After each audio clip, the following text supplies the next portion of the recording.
Hello, my name is Jimmy, and in this video is to show you a form that I have created. This form is pretty much for businesses. If you have a lot of overstock and you don't have an organized backroom, with this form you can locate the merchandise in the back and you will be able to get it from the location that you put it. Let me show you how it works. So the form is password protected. The reason for that is because it has three sheets. It has the sheet where the main information goes. Then it has the administrative panel where you can add associates and give them password. And then it has the log. The log, it keeps pretty much a log of anything that you take out, put in, if you make any modification to the product. So the only person that can see these three sheets right here is the administrator. Everybody else that has access will only see this one, sheet 1. And let me show you how it works. So I'm going to log in first with a person who has no authority to see the other two sheets. FT.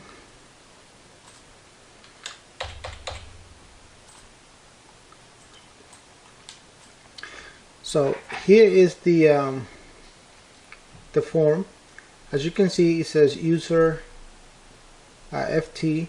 So anytime someone logs in, it's going to have their user.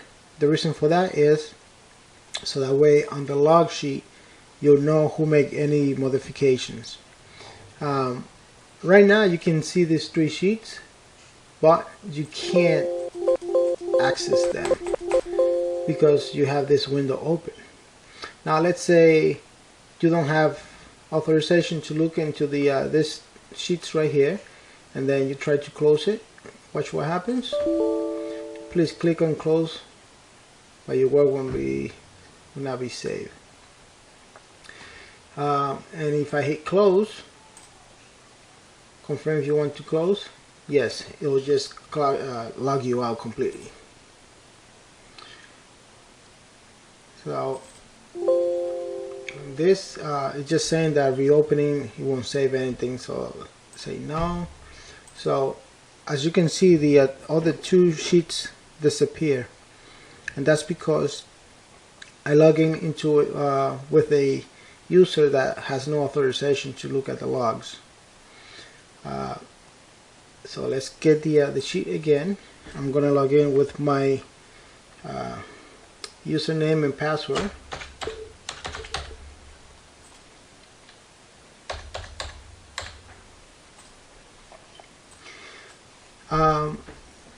So let's say I'm going to put in a UPC, which is 111. Hit UPC search, and it's going to find the merchandise and and where it's located. So Backroom, Shell 4, Waco 4.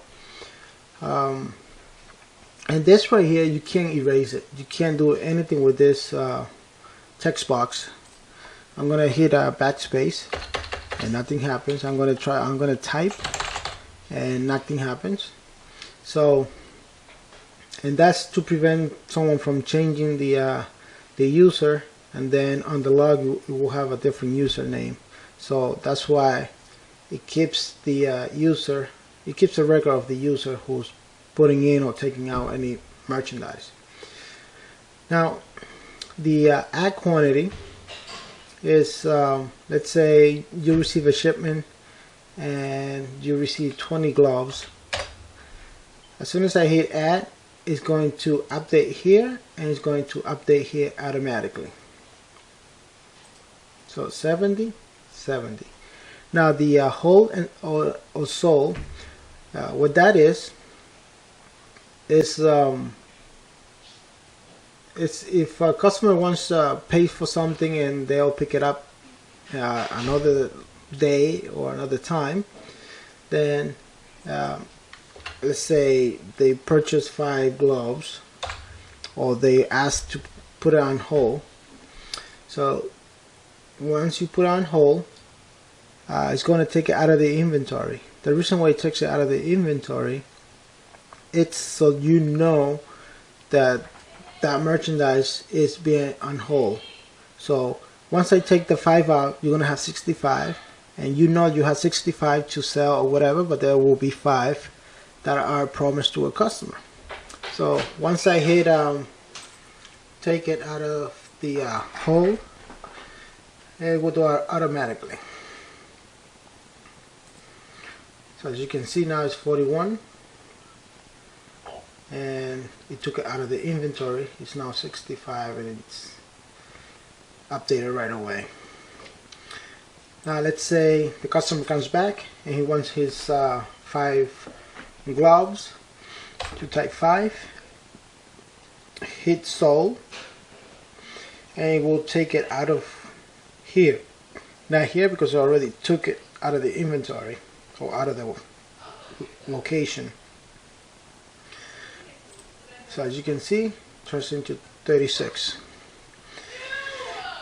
Now the update, let's say you want to move it, or maybe you want to put in a different Waco for whatever reason. Let's say Waco number 2, and when I hit update, it's going to update, and there you go. I forgot to use the remove quantity. Let's say the sales floor is empty, and since it's empty, you want to bring 20 to the sales floor, and you really say remove quantity. It's going to remove it out of the total of that back room, and updates it. It updates it right away. Then obviously you clear it, and let's say you want to add another item. So let's say 12, 14, that's a UPC. Let's say you're going to put in the back shelf 4, Waco 1, and let's say it's copy paper, and let's say you adding 20.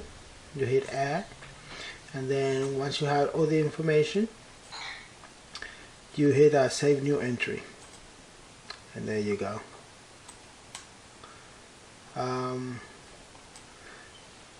So let's say for some reason you want to erase information right here, which is test. I'll test UPC search, and then once I hit erase, delete, it's going to delete the whole line. It's not just going to leave it blank. It's just going to delete everything, and everything will be shipped up. As you can see, it's deleted, and there's no gap. There's no spaces in between. With this one, you can, if you want to look through it this way, you can. But type in UPC, it's easier, but I just put that in there. And then obviously close. Let's say if you try to close this here, I already told you about that, it won't let you. But to close it, you just hit close, confirm that you want to close it. So let me show you the other sheets. It's the administrator panel. Here you can add people. The first one is the one that has the authorization to all 3 of these. Everybody else only will see sheet 1. Then for the log, it keeps a log of everything, who's putting it in, who's taking it out, the time, the date, the location, description of the item, how many is on hold, what's the total. So that's how this log works. Say that you want to make a copy of this form, hit save as, Okay, see, it won't let you. It says you are not authorized to make a copy of this file.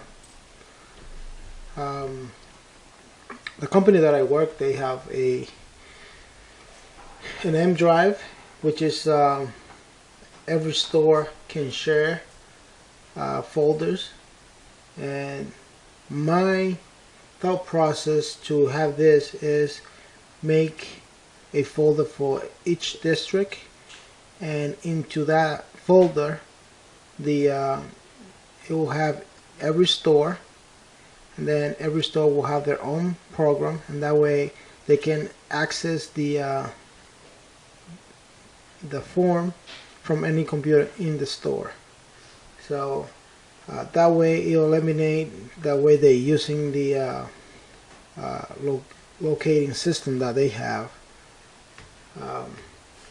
So I am making a form for attendance. This one, it's when associate calls out. Once you put in that person called out, you'll put how many points he has.